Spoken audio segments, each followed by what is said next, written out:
Assalamualaikum warahmatullahi wabarakatuh. Perkenalkan, nama saya Nurfika Faiza dengan NIM 21080200048. Di sini saya akan menjelaskan mengenai training evaluation atau evaluasi training. Jadi, training evaluation itu merupakan sebuah proses untuk menilai kelayakan dari pelatihan bagi karyawan dan organisasi. Jadi, setelah dilakukan pelatihan, maka akan dilakukan evaluasi untuk menilai apakah pelatihan tadi itu berhasil atau tidak, seperti itu. Lalu kira-kira tantangan apa aja sih yang dihadapi ketika melakukan evaluasi? Yang pertama yaitu mengukur dampak jangka panjangnya. Yang kedua, kurangnya data yang memadai. Yang ketiga, peserta tidak memberikan umpan balik dengan jujur. Yang keempat, keterbatasan waktu dan biaya. Yang kelima, kesulitan mengukur kompetensi non-teknis atau soft skill-nya. Yang keenam, ketidaksesuaian antara materi pelatihan dengan pekerjaan nyata. Yang ketujuh, tidak adanya dukungan dari manajemen. Dan yang terakhir yaitu infrastruktur dan penyelenggara kurang terlatih dalam melakukan evaluasi. Ada 4 tipe evaluasi. Yang pertama yaitu formative evaluation, yaitu menyediakan data tentang berbagai aspek dari sebuah program pelatihan. Biasanya di evaluasi ini dilakukan selama pelatihan berlangsung, untuk melihat apakah proses pelatihan itu berjalan dengan baik. Jadi tujuannya tuh untuk memperbaiki pelatihan sebelum selesai. Yang kedua itu summative evaluation, yaitu menyediakan data tentang nilai atau efektivitas dari sebuah program pelatihan. Jadi di evaluasi ini tuh dilakukan setelah pelatihan selesai untuk menilai apakah pelatihan tersebut itu berhasil atau layak diteruskan. Yang ketiga yaitu descriptive evaluation, yaitu memberikan informasi yang menggambarkan peserta setelah ia menyelesaikan program pelatihan. Di evaluasi ini tuh biasanya menggambarkan kondisi peserta setelah pelatihan dari sisi kemampuan, pengetahuan, sama keterampilannya. Lalu yang keempat yaitu casual evaluations, yaitu memberikan informasi untuk menentukan apakah pelatihan tadi itu yang menyebabkan perubahan perilaku peserta setelah pelatihan. Jadi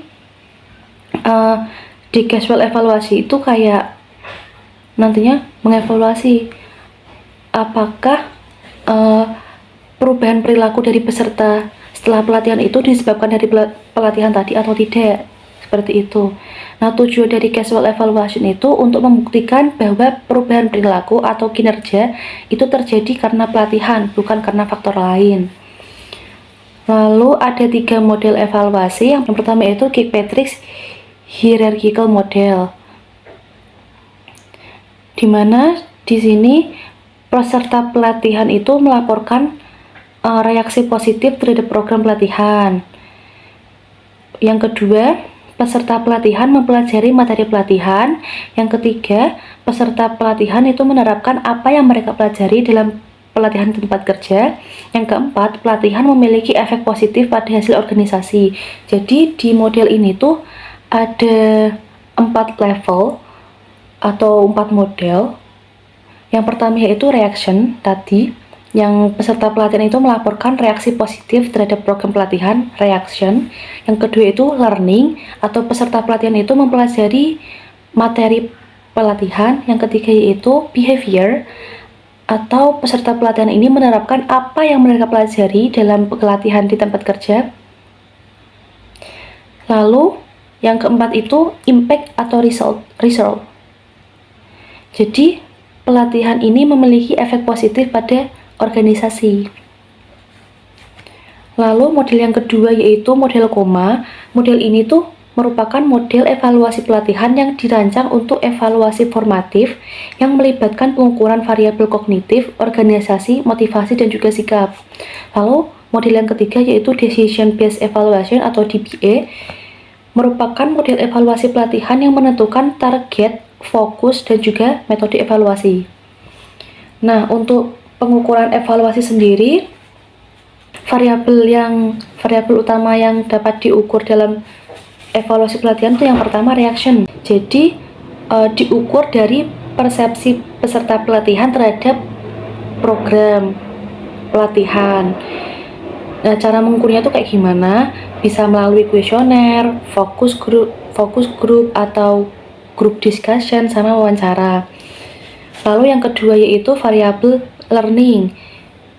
Variabel ini tuh diperoleh atau dilihat dari perolehan materi program oleh peserta pelatihan. Ada dua pembelajaran. Yang pertama itu pembelajaran deklaratif untuk mengetahui informasi. Yang kedua itu pengetahuan prosedural atau kemampuan menerjemahkan pengetahuan tersebut ke dalam urutan perilaku.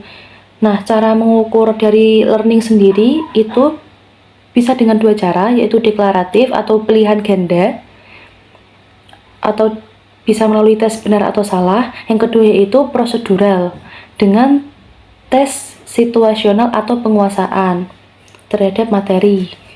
Lalu variabel yang ketiga yaitu variabel behavior.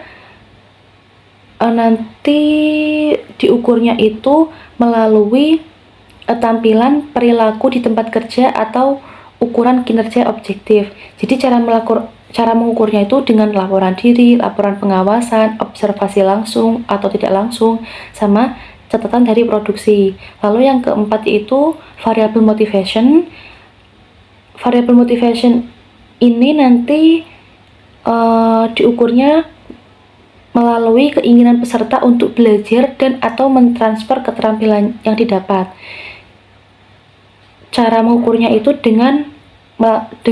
cara pengukurannya itu dari kuesioner. Lalu yang kelima itu self-efficacy atau kepercayaan diri peserta pelatihan dalam pembelajaran dan atau perilaku yang ditampilkan di tempat kerja. Jadi dari kepercayaan diri peserta pelatihannya. Cara mengukurnya itu sama melalui kuesioner. Lalu variabel yang selanjutnya yaitu perceived and or anticipate support, yaitu bantuan yang diperoleh dan atau diharapkan oleh peserta pelatihan. Cara mengukurnya juga sama melalui kuesioner. Lalu selanjutnya yaitu variabel organizational perception, yaitu variabel yang diukur dari bagaimana peserta pelatihan itu memahami budaya dan iklim organisasi untuk pembelajaran dan transfer. Cara mengukurnya itu sama melalui kuesioner standar. Lalu yang terakhir yaitu variabel organizational result atau dampak pelatihan terhadap hasil organisasi. Nah, kalau variabel ini tuh nanti cara mengukurnya melalui catatan organisasi. Mungkin cukup sekian dapat saya sampaikan, kurang lebihnya mohon maaf. Wassalamualaikum warahmatullahi wabarakatuh.